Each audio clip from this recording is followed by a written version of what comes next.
மணமகன் மணப்பெண்ணுடைய முழுமையான சம்மதத்தோடு அந்த திருமணம் நடக்க வேண்டும்.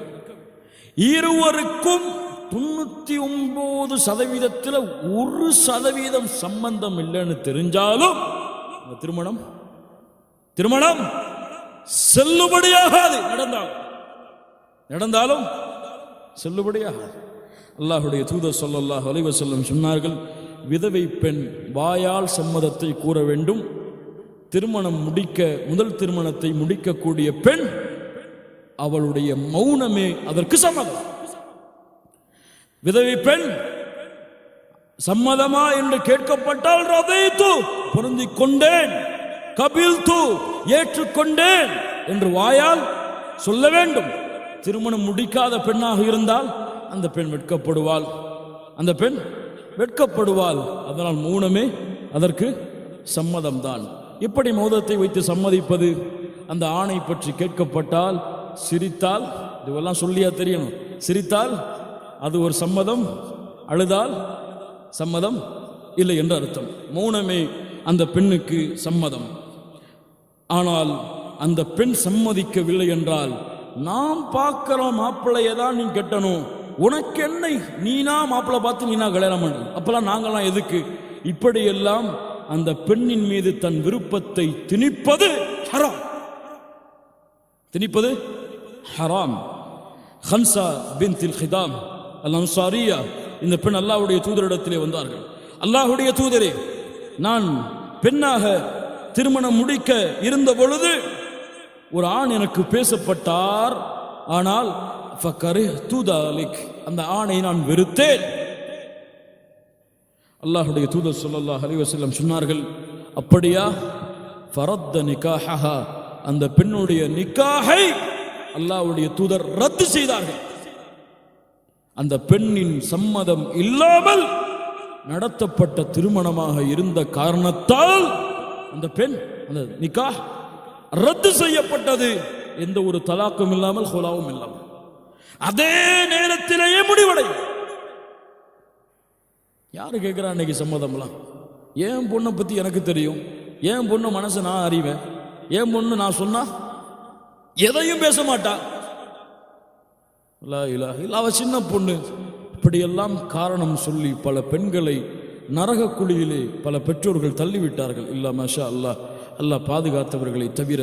விரும்பாத வாழ்க்கையை கொண்டு நாளுக்கு நாள் சிரமத்தையும் கஷ்டத்தையும் அனுபவித்து கடைசியிலே அது தலாக்கிலே வந்து முஸ்லிம் சமூகத்திலே முடிவடைகிறது. ஒரு பெண்ணின் சம்மதம் இல்லாமல் ஒரு கடுகளவு விருப்பம் இல்லை என்றாலும் கூட அந்த நிக்காஹை நிறுத்துவது பெற்றோர்களின் கடமை.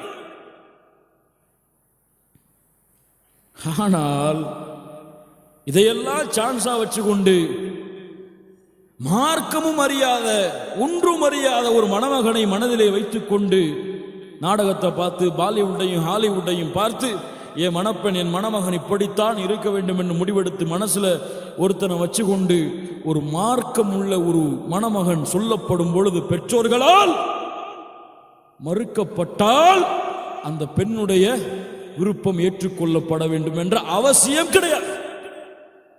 சட்டத்தை புரிஞ்சுக்கணும். ஷேக் உசைமின் ரஹிமஹுல்லாஹ் தங்களுடைய நிக்காஹுடைய பாடத்தில் இந்த சட்டத்தை கொண்டு வருகிறார்கள்.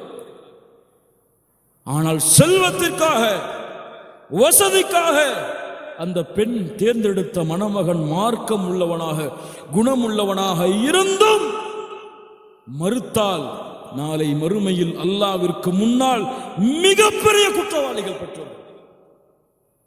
அல்லாஹ் பாதுகாப்பான. 2 எக்ஸிபிஷன் இன்னைக்கு சமூகத்தில் நடக்கு.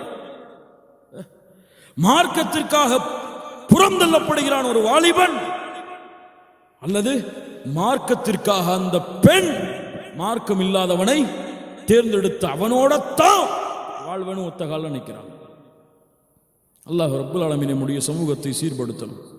அதனால் முதலாவதாக அந்த ஆணும் அந்த பெண்ணும் முழுவதுமாக சம்மதத்தை தெரிவிக்க வேண்டும். இரண்டாவது வழி பொறுப்பாளி. அந்த பெண்ணுக்கு பொறுப்பாளி கட்டாயம். அல்லாஹ்வுடைய தூதர் ஸல்லல்லாஹு அலைஹி வஸல்லம் சொன்னார்கள், லா நிகாஹ இல்லா பி வலி. வலி இல்லாமல் திருமணம் கிடையாது. நிகாஹுஹா பாத்திலுன் வ பாத்திலுன் வ பாத்திலுன் 3 முறை சொன்னார்கள். வலி இல்லாமல் நடத்தப்படும் திருமணம் பாத்திலானது, மாத்திலானது, பாத்திலானது. நாங்களா விரும்புவோம், நாங்களா ஓடி போய்ப்போம், நாங்களா ரெஜிஸ்டர் மேரேஜ் பண்ணிப்போம், கணவன் மனைவி தான் நாங்கள் என்றெல்லாம் இஸ்லாமிய மார்க்கத்தை பின்பற்றக்கூடிய ஒரு பெண் பேச முடியாது.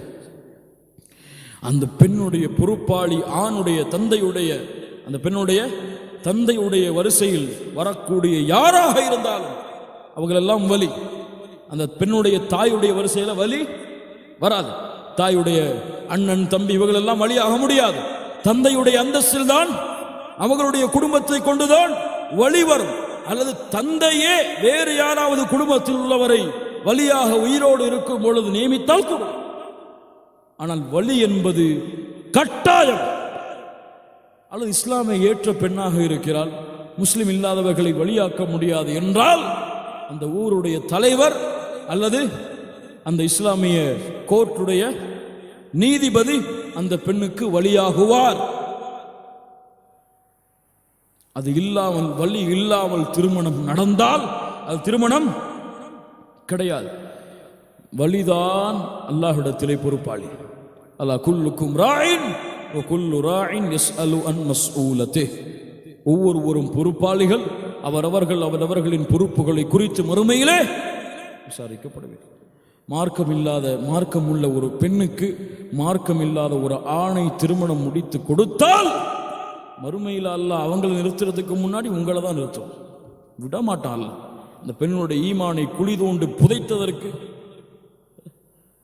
சுப்ஹானல்லாஹி ரப்பில் ஆலமீன். இன்னைக்கு பல தலாக்குகள் நிகழக்கூடிய காரணங்கள் எல்லாம் பார்க்கும் பொழுது, சில பெண்கள் கோர்ட்டில் வந்து முறையிடக்கூடிய செய்திகள் எல்லாம் கேட்கும் பொழுது, என் மாப்பிள்ளை எனக்கு ஹிஜாப் போட விட மாட்டேங்கிறார், மார்க்க நிகழ்ச்சிகளில் கலந்து கொள்ள விட மாட்டேங்கிறார், குர்ஆன் ஓத விட மாட்டேங்கிறார், அல்லது அவர் தாடி இறக்கிட்டு வாழ்ந்து கொண்டு இருக்கிறார், சுண்ணாவை நிலைநிறுத்த மாட்டேங்கிறார். இருக்குதா இல்லையா?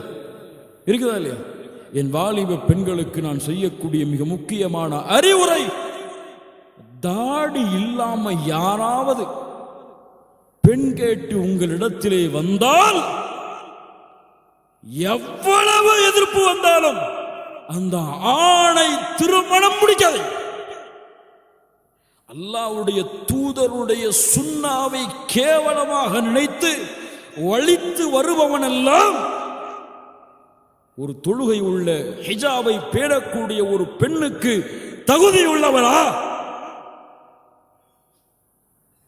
தொழுகை இல்லாத ஒரு ஆணுன்னு கேள்விப்பட்டீங்கன்னா, தொழுகை உள்ள பெண்ணாக நீங்கள் இருந்தால் அவர் தொழுகையை 5 வக்து தொழுறார்னு தெரிகிற வரைக்கும் சம்மதம் எவ்வளவு வற்புறுத்தினாலும் கொடுக்காதீங்க. அல்லாஹ் ரப்புல் ஆலமீன் அந்த உரிமையை உங்களுக்கு கொடுத்திருக்கிறார். யாரும் உங்களை வற்புறுத்த முடியாது, யாரும் உங்களை தடுக்க முடியாது.